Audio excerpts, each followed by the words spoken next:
कल्पना कीजिए, धरती पर एक ऐसी जगह है जहां डायनासोर जैसे जीव आज भी सांस ले रहे हैं। यह कोई फिल्म नहीं बल्कि हकीकत है। अमेज़न रेन फॉरेस्ट, धरती के फेफड़े, जहां समय थम सा गया है। यह जंगल सिर्फ पेड़ों और नदियों का संगम नहीं बल्कि एक जीवित टाइम कैप्सूल है। यहाँ के कई जीव जंतु लाखों सालों से लगभग वैसे ही हैं जैसे डायनासोर के समय थे। आज एस्ट्रोवर्स आपको अमेज़न के रहस्यमयी कोहरे में ले चलेगा, जहां हम उन प्राणियों से मिलेंगे जो हमें सीधे प्रागैतिहासिक काल में ले जाते हैं। यह एक ऐसी यात्रा है जहां वक्त रुक गया है और एवोल्यूशन अपने पुराने पन्नों में फंसा है। तो तैयार हो जाइए अमेज़न के छिपे हुए रहस्यों को उजागर करने के लिए। अमेज़न 9 देशों में फैला पृथ्वी का सबसे बड़ा जीवित संग्रहालय है। वैज्ञानिक मानते हैं कि यह जंगल 5.5 करोड़ साल पुराना है। इसकी विशालता इतनी है कि आज भी हम इसके हर कोने से अनजान हैं।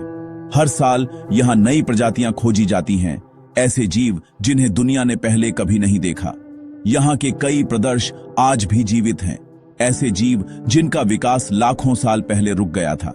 वे जीवित जीवाश्म हैं, डायनासोर के युग की यादें। अमेज़न की नदियां, पेड़ और जमीन सब एक प्राचीन कहानी कहते हैं, अस्तित्व, अनुकूलन और समय को मात देने की। यहाँ का वातावरण इन प्राचीन प्रजातियों के लिए आदर्श आश्रय है। घने जंगल और स्थिर जलवायु ने इन्हें बाहरी बदलावों से बचाए रखा। जब हम अमेज़न को देखते हैं तो हम सिर्फ एक जंगल नहीं बल्कि समय के पार झांकते हैं, एक ऐसी दुनिया जो हमारे ग्रह के बचपन की झलक दिखाती है। यह धरती का जीवित संग्रहालय है और इसकी हर एक कलाकृति अनमोल है। अमेज़न में एक पक्षी है, होआत्जिन, जिसे बदबूदार पक्षी भी कहते हैं। इसकी शक्ल और आदतें इसे डायनासोर के वंश से जोड़ती हैं। होआत्जिन के चूजों के पंखों पर 2 पंजे होते हैं, ठीक वैसे जैसे प्राचीन पक्षियों में थे। ये पंजे उन्हें पेड़ों पर चढ़ने और शिकारियों से बचने में मदद करते हैं। यह पक्षी पत्तियां खाता है और गाय की तरह जुगाली करता है, जिससे इसके शरीर से तेज गंध आती है।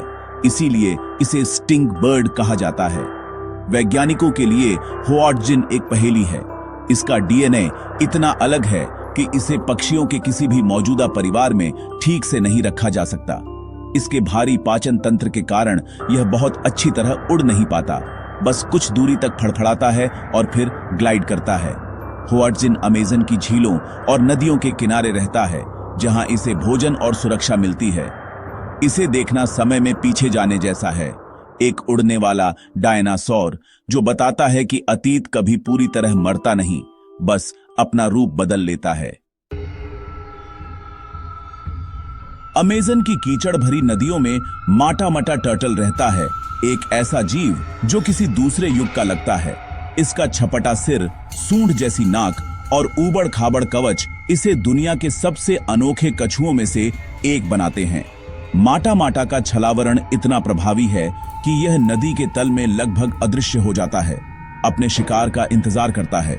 यह हिलता नहीं, बस स्थिर रहता है, और जब मछली पास आती है तो अचानक मुंह खोलकर उसे पानी के साथ अंदर खींच लेता है। इसकी गर्दन लंबी होती है और यह अपना सिर कवच के नीचे छिपा सकता है, लेकिन पूरी तरह अंदर नहीं कर सकता। यह अपना अधिकांश जीवन पानी के नीचे कीचड़ में बिताता है, केवल सांस लेने के लिए अपनी नाक सतह पर लाता है। माटा माटा कछुआ एक जीवित जीवाश्म है, एक ऐसा डिजाइन जो लाखों सालों से लगभग बदला नहीं है, क्योंकि इसकी रणनीति हमेशा सफल रही है। अमेज़न में कुछ विशालकाय प्राणी भी हैं, जैसे अरापाइमा, दुनिया की सबसे बड़ी मीठे पानी की मछलियों में से एक। अरापाइमा 10 फीट तक लंबी और 200 किलोग्राम से ज्यादा वजनी हो सकती है। यह हवा में सांस ले सकती है, जिससे यह कम ऑक्सीजन वाले पानी में भी जीवित रहती है। इसके हड्डी जैसे शल्कों का कवच इतना मजबूत है कि यह पिरान्हा जैसे शिकारियों से भी बच जाती है। जंगल की जमीन पर घूमता है आर्माडिलो। आज का आर्माडिलो उन विशालकाय ग्लिप्टोडॉन का वंशज है जो प्रागैतिहासिक काल में दक्षिण अमेरिका में घूमते थे। आर्माडिलो का शरीर हड्डी की प्लेटों से बने कवच से ढका होता है, जो इसे शिकारियों से बचाता है। कुछ प्रजातियां खुद को गेंद में बदल लेती हैं। अरापाइमा और आर्माडिलो दोनों ही धीमे विकास की कहानी सुनाते हैं। वे इतने सफल थे कि उन्हें बदलने की जरूरत नहीं पड़ी। अमेज़न इन जैसे दिग्गजों के लिए एक आदर्श शरण स्थली है, एक ऐसी दुनिया जहां अतीत आज भी जीवित है। अमेज़न की नदियों का नाम सुनते ही पिरान्हा का ख्याल आता है। रेजर जैसे दांतों और झुंड में शिकार करने की आदत के लिए कुख्यात। पिरान्हा के जबड़े इतने शक्तिशाली हैं कि मांस और हड्डी को आसानी से काट सकते हैं। इनकी असली ताकत इनके झुंड में है। ये मछलियां अमेज़न की खाद्य श्रृंखला में महत्वपूर्ण स्थान रखती हैं। मृत जानवरों को खाकर नदियों को साफ भी रखती हैं। लेकिन पिरान्हा अकेली प्राचीन मछली नहीं है। स्टिंगरे और विशाल कैटफिश जैसी प्रजातियां भी प्रागैतिहासिक वंश की हैं। स्टिंगरे की मीठे पानी की प्रजातियां डायनासोर के समय से मौजूद हैं।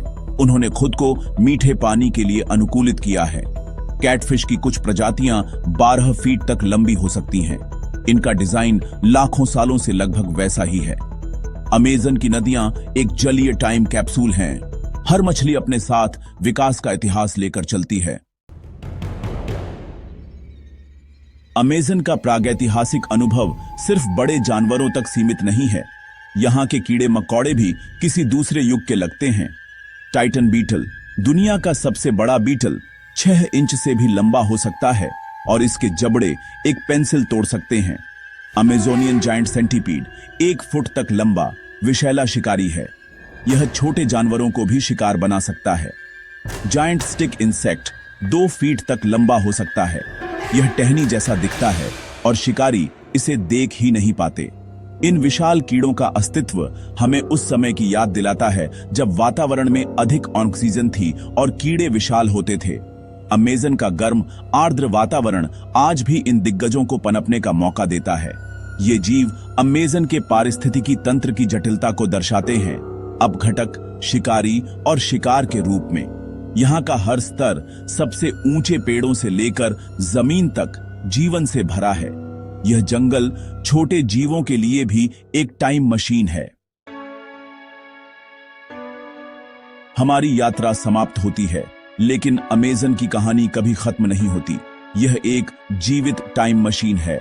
हर नदी, हर पत्ता, हर जीव करोड़ों साल का इतिहास समेटे है।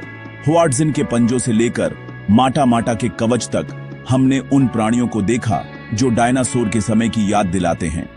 अमेज़न हमें सिखाता है कि जब तक प्रकृति को उसके हाल पर छोड़ा जाए, वह इतिहास को जिंदा रख सकती है। इसका संरक्षण करना सिर्फ पेड़ों और जानवरों को बचाना नहीं, बल्कि हमारे ग्रह की कहानी को बचाना है। अगर आपको यह यात्रा पसंद आई हो तो वीडियो को लाइक करें, चैनल को सब्सक्राइब करें और बताएं कि अगली बार कौन सी प्राचीन मिस्ट्रीज एक्सप्लोर करें। तब तक खोजते रहिए, सीखते रहिए।